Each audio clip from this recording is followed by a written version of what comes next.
MQM बिल्कुल फारिग हो चुकी है, सहारे तलाश कर रही है। सईद गनी कहते हैं कि मुत्तहिदा की सूरत हाल एक भिखारी जैसी है। एमक्यूएम दर दर की ठोकरें खा रही है। बेबस कन्वीनर खालिद मकबूल साहिब कहते हैं पीपी खत्म हो रही है। दफन तो एमक्यूएम हो चुकी है। एमक्यूएम पीएसपी के निर्गे में है। बेबस खालिद मकबूल की कोई नहीं सुनता। पीपल्स पार्टी को बाइकआउट की जरूरत नहीं। पीपी के टिकट पर कराची के तमाम हलकों से मजबूत उम्मीदवार उतरेंगे।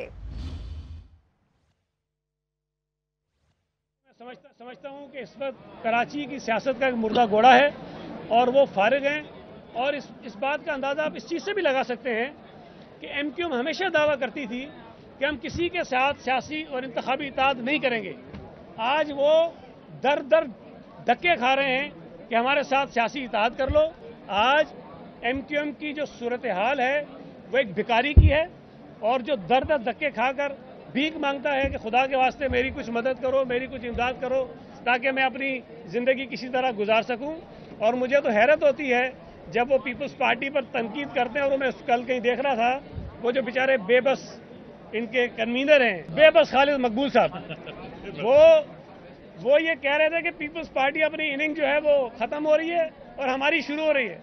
और भाई तुम्हारी इनिंग ख़त्म हुआ भी ज़माना हो गया, तुम दफन हो गए हो, सियासी तौर पर दफन हो गए हो।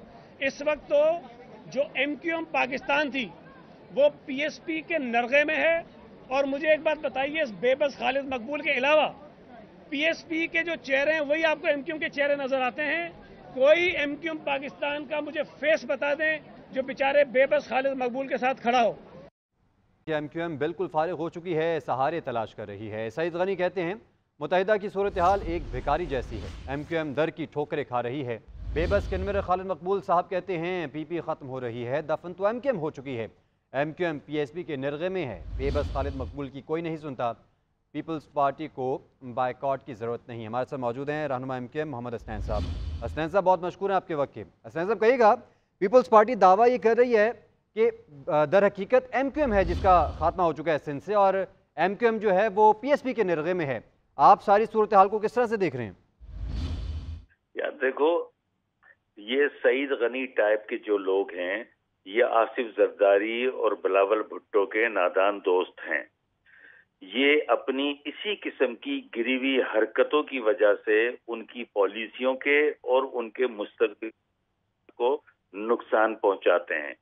इनकी अपनी शोहरत, लूटमार, करप्शन, मुलाजमतों पे पैसे लेना, ट्रांसफर पोस्टिंग पे पैसे लेना, प्रोमोशन पे पैसे लेना, डेवलपमेंट के ऊपर करप्शन, और इसके साथ साथ इनके भाइयों की मंशियात फरोशी के अंदर इन्वॉल्वमेंट है। नेब में कैसे लोग चल रहे होते हैं, एफआईए, और इसी तरह से एंटी करप्शन। तो ये बद किरदार लोगों की बातों का हमारे वोटर पर कोई असर नहीं होगा, नंबर एक। नंबर दो ये कि इनको परेशानी, आप ये देखिए पिछले 10 दिन से परेशानी शुरू हुई है पीपल्स पार्टी को। एमक्यूएम जब धड़ों में तकसीम थी, जब ये बहुत खुश थे, बहुत कंफर्टेबल थे कि भाई अब अवाम भी इनसे नाराज है इनके धड़ेबंदी की वजह से। जब से अवाम की ख्वाहिशात, उमंगों को सामने रखते हुए एमक्यूएम के तमाम धड़े एक हो गए। खालिद मकबूल सिद्दीकी भाई, मुस्तफा कमाल भाई, फारूक सत्तार भाई एक साथ हो गए, मर्जर हो गया। इनकी रातों की नींदें उड़ गई कि एमक्यूएम फिर अब पहले वाली ताकतवर तनावर दरख्त बन रही है। हमारे जलसे देख देख कर ये परेशान है, हमारी रैलियां देखकर परेशान है, हमारे ऑफिस के इफ्तिताह हो रहे हैं वो देखकर ये परेशान हो गए। हम तनाई का हम शिकार नहीं है, ना हम कभी भिखारी रहे, ना हमने इनसे कभी वोट की भीख मांगी। हमेशा बेनजीर भुट्टो से लेकर 30 मार्च 2022 तक पीपुल्स पार्टी ने ही एमक्यूएम से वोटों की भीख मांगी अपने इख्तिदार में आने के लिए। नंबर दो ये कि लूट मार, करप्शन की बुनियाद पर जो इन्होंने ये एक आलीशान महल अपना तामीर किया हुआ है, वो इनको लरसता हुआ, डूबता हुआ नजर आ रहा है। सूबे सिंध के खजाने के खरबों रुपए लूट कर मुल्क से बाहर मुंतकिल करके इन्होंने दुनिया में जायदादें बनाई। और यही वजह है कि सूबा सिंध का चाहे देही इलाका हो, शहरी इलाका हो, इन लोगों ने खंडर बना दिया, तबाह बर्बाद कर दिया, तमाम सहूलियात अवाम से छीन ली। तो ये जो इनका जो हाल है और फ्यूचर है, जो इनका माजी रहा है, वो सबके सामने है। तो एमक्यूएम को ये आगे बढ़ता हुआ देखते हुए इनकी नींदें हराम हो गई हैं। और अभी जो ये बल्दियाती इलेक्शन हुए हैं, इन बल्दियाती इलेक्शनों में टोटल 12% तो वोट डले हैं। 12% वोट में भी पीटीआई को वोट मिले, जमात इस्लामी को वोट मिले, इनको वोट मिले।